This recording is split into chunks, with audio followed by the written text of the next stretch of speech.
Hello guys. मैंने अपने पिछले वाले वीडियो में आपको बताया था कि आपको अपना पुराना माइंडसेट कैसे चेंज करना है, फिर उसको कैसे इरेज करना है। ठीक है। तो आज के इस वाले वीडियो में हम लोग बात करेंगे कि हमें अपना नया माइंडसेट और अपना सराउंडिंग्स कैसे चेंज करनी है। अब इसे देखो, तुम्हारी सराउंडिंग कैसे चेंज करनी है तुम पे डिपेंड करता है कि तुम कौन से तरीका को यूज करते हो। मैं तुम्हें 2 स्टेप बताऊंगा। ठीक है। फर्स्ट स्टेप ये है कि सबसे पहले तुम्हें देखना है कि किस बंदे का माइंडसेट स्ट्रांग है, किसका वीक है, किसका माइंडसेट अपने गोल को प्राप्त करने के लिए और किसका माइंडसेट अपने गोल को प्राप्त करने के लिए नहीं है। अगर तुम इन सारी चीजों पे फोकस करोगे, तुम्हें अपने ग्रुप में बहुत सारे बंदे मिलेंगे जो अपने माइंडसेट के पीछे नहीं जा रहे हैं। वो अपने माइंडसेट के पीछे नहीं जाते हैं, सिर्फ वो इंजॉयमेंट खोजते हैं, सिर्फ वो डोपामिन डिटॉक्स खोजते हैं, सिर्फ वो अपने आप को खोजते हैं कि मुझे बस कुछ टाइम वेस्ट करने के लिए मिल जाए। तो ऐसे बंदों के साथ रहोगे तुम भी टाइम वेस्ट करना ही सीखोगे। ठीक है ना। तुम्हें टाइम वेस्ट नहीं करना, तुम्हें टाइम को प्रोडक्टिविटी में बदलना है, तुम्हें टाइम को प्रोडक्टिविटी में बदलना है, प्रोडक्टिव बनाना है अपने काम को, कि मैं कितने कितने टाइम अपना वर्क कर रहा हूं, इस चीज पे ध्यान देना है। अब से पहला चीज मैंने बताया कि माइंडसेट देखो किसका कैसा माइंडसेट है, वो तुम्हें उसके बोलियों से और बात करने के तरीके से पता चल जाएगा। कोई ऐसा बंदा जो तुम्हारे ग्रुप में है और जो अपने करियर के बारे में बात करता है या फिर अपने आने वाले फ्यूचर के बारे में बात करता है, तो सिंपल सी बात है ना भाई, उसका लेकर विजन क्लियर है उसको फ्यूचर का। उसके अंदर उतनी सोचने की क्षमता है, उतना सोच रखने की क्षमता है कि वो फ्यूचर के बारे में सोचता है।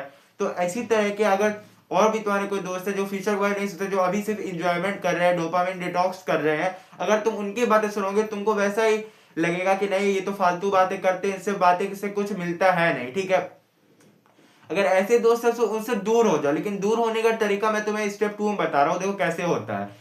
अगर तुम सबसे पहले अचानक से तुम दूर चले जाओगे तो लोग समझेंगे ईगो है, एटीट्यूड है, अनादर बहुत सारा चीज हो सकता है लोग को समझने के लिए। ठीक है।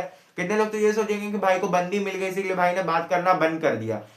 इसलिए तुमको दूर कैसे जाना है, सबसे पहले जिन दोस्तों से काम नहीं उन दोस्तों से मिलना बंद करो। ठीक है। मिलना बंद कर दो। मिलने के एक स्पेसिफिक टाइम चुनो कि सुबह उठ के रनिंग पे जाएंगे तब मिलेंगे, हम अगर कभी प्रे करने जाएंगे तब मिलेंगे। इस टाइप का मिलने का एक टाइमिंग बनाओ कि कब मिलना है और क्यों मिलना है। मिलने के पीछे एक वजह होना चाहिए, फालतू का नहीं कि कहीं भी जा रहे हैं ले लिया दोस्त को चलो साथ में। ये नहीं, ये तुम्हारा टाइम वेस्ट होगा भाई। जो तुम 5 मिनट पहले काम कर लोगे, 5 मिनट तुम्हें अपने दोस्त के घर जाना पड़ेगा, उसको आवाज देना पड़ेगा, उसको लेके जाना पड़ेगा। तो इसके पीछे मत भागो, अपने काम को प्रोडक्टिविटी के पीछे भागो कि मैं अपने काम को प्रोडक्टिविटी कैसे दूं, मैं अपने आप को डोपामिन डिटॉक्स नहीं करूं। इस सब चीजों पे ध्यान दो। अगर तुम ध्यान दे रहे हो कि अगर मुझे किस दोस्त के पास जाना के ऊपर नहीं जाना है, तो तुम समझ गए होगे कि मैं क्या बोलना चाह रहा हूं। अब सबसे पहली चीज कि अगर तुम्हें समझ में आ रहा है कि इसका माइंडसेट कैसा है, तो उस माइंडसेट के बंदे से दूर होने का सबसे बेस्ट तरीका यह है कि तुम उसके टॉपिक पे बात ही करना बंद कर दो। अगर तुम उसके टॉपिक पे बात करना बंद कर दोगे, उसके टॉपिक पे इंटरेस्ट रखना बंद कर दोगे, तो वो वैसा टॉपिक बोलेगा ही नहीं, वो वैसा टॉपिक तुम्हारे सामने ओपन ही नहीं करेगा। ऐसे करके होगा कि उसको खुद में ही सेल्फ डाउट होने लगेगा कि मेरी वैल्यू उसके सामने कुछ नहीं है, फिर मेरे थिंक जो मैं सोच रहा हूं उसकी वैल्यू उसके सामने कुछ नहीं है, इसलिए जो है ये मुझे क्या करता है, इग्नोर करता है, या फिर मेरे इसमें अट्रैक्ट नहीं होता, या फिर मेरे जो बातों पर जो है ये रिएक्ट नहीं करता है। इस तरीके की चीजें होती हैं। अगर तुम इस ऐसे ऐसे सिंपल स्टेप से धीरे धीरे दूर होगे ना, तो उसको भी लगेगा कि नहीं भाई कहीं ना कहीं मैं ही इसको फालतू बात बोला करता था, कहीं ना कहीं मैं ही बकवास बातें किया करता था, तब जाके इसने ऐसा काम किया, ये स्टेप उठाया है। और कितने मंदबुद्धि को भी तो ये भी नहीं पता चलता कि क्यों वो दो दो या तो ईगो और एटीट्यूड समझते हैं। ठीक है। पहली बात ये। दूसरी बात कि अगर तुम्हें कोई सही माइंडसेट का बंदा नया मिल रहा है, कोई सही माइंडसेट का बंदा तुम्हारे पास है, तो उसे तुम्हें करीब कैसे जाना है। देखो, माइंडसेट अगर सेम है तब तो बहुत ही अच्छा है। ठीक है ना। गोल्स अगर सेम है तब तो बहुत ही अच्छा है। जैसे कि मेरा 2026 का गोल्स क्या है, मुझे एक अच्छे से यूनिवर्सिटी में जाना है, मुझे अच्छे से अच्छे अपने पढ़ाई को इंप्रूव करना है, अच्छे से अपने बॉडी को इंप्रूव करना है, अच्छे से अपना फाइनेंशियली स्ट्रांग बनना है टीनेजर्स में ही।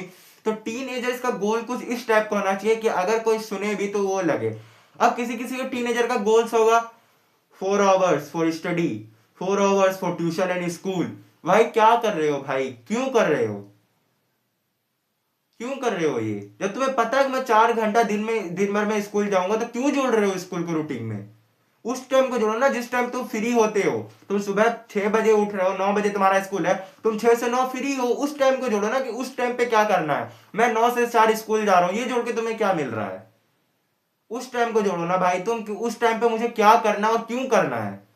उस टाइम को जोड़ रहे हो कि 9 से 4 मुझे स्कूल जाना, 4 से 5 ट्यूशन जाना, उस टाइम तुम खुद प्रोडक्टिविटी हो, तुम खुद वर्क कर रहे हो, तुम्हें उस टाइम फोकस जरूरत नहीं पड़ेगी।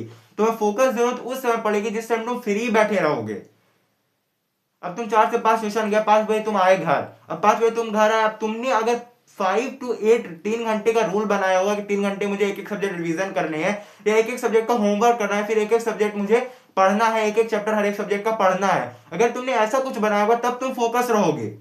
जो चीजें पहले से उस पर रूटीन बनाना फालतू होता है, जो चीजें तुम्हें करनी है उस पर रूटीन बनाओ। और जो रूटीन वाली बात मैं बोल रहा हूँ ना, कितने सारे टीनेजर्स होंगे जो कर चुके होंगे ये चीज, बहुत बनाते हैं। एक पेज में बनाया न्यू रूटीन, एक हफ्ता बाद मंडे से न्यू रूटीन, फिर अगले मंडे से न्यू रूटीन। वो नहीं करना है हमें वो नहीं करना है। एक सिंपल सिटी सा रूटीन बनाओ, उसमें हर एक बेसिक चीज ऐड करो, ओनली बेसिक चीज, कोई इधर उधर की बात है, सिर्फ बेसिक चीज ऐड करो जो चीज तुम डेली कर सकते हो, जो चीज तुम्हारे अंदर हिम्मत है, तुम्हारे अंदर करेज है करने की, सिर्फ उस चीज को ऐड करो। उस चीज को अगर तुम ऐड करोगे तो तुम्हें दिन भर में याद रहेगा कि नहीं मुझे इस टाइम पे ये वर्क करना है, मुझे इस टाइम पे ये काम करना है, ऐसे तुम्हें करके याद रहेगा। ठीक है, ऐसे क्लियर कर लो। और दूसरी बात, अपने डेली गोल्स चुनो, डेली डेली। अगर आज मैंने साइंस का एक चैप्टर रिवाइज किया, फोर्स एंड प्रेशर, तो मैं नेक्स्ट डे उसके बाद का फ्रिक्शन चैप्टर रिवाइज करूंगा। इस टाइप के गोल बनाओ ताकि जब तुम उस गोल के बारे में सोचो या फिर तुम्हें याद रहे कि मैंने नेक्स्ट डे अपने आप को ये गोल दिया था, तब तुम वो कर पाओगे।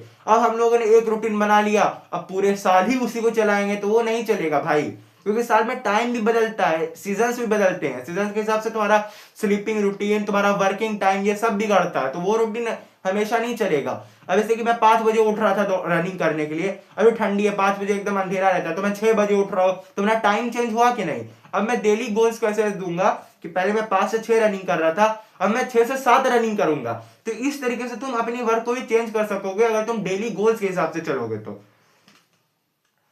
डेली गोल्स बनाना शुरू करो कि मुझे हर दिन ये काम करना है। डेली गोल्स कब बनाना है, तुम स्टडी कर लिए, तुम खाना खा लिए, डिनर कर लिया, अब एक कॉपी लो और एक डायरी लो या फिर एक कॉपी लो नॉर्मल से और पेन लो। ठीक है, अब वहां पे लिख दो ऊपर में हेडलाइन डेली रूटीन। अब डे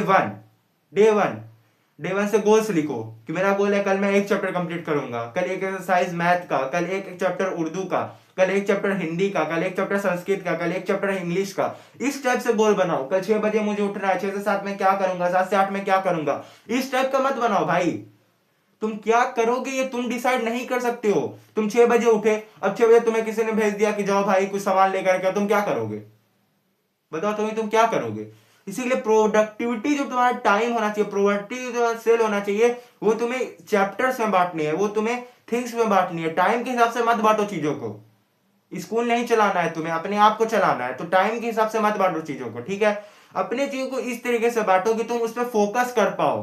तुम्हारा पूरा माइंड लेटी, जब तुम वहां पे बैठो तुम्हारा पूरा माइंड लेटी उस पर होना चाहिए। अपने आप को इस तरीके से बनाओ। दूसरी चीज, अब जब तुम ये सब चीजें कर लोगे तो फिर आता है फोकस, कि भाई हम एक दिन करते दूसरे दिन नहीं होता है, दूसरे दिन करते तीसरे दिन नहीं होता है। इस टॉपिक के बारे में हम लोग कल बात करेंगे। Okay bye.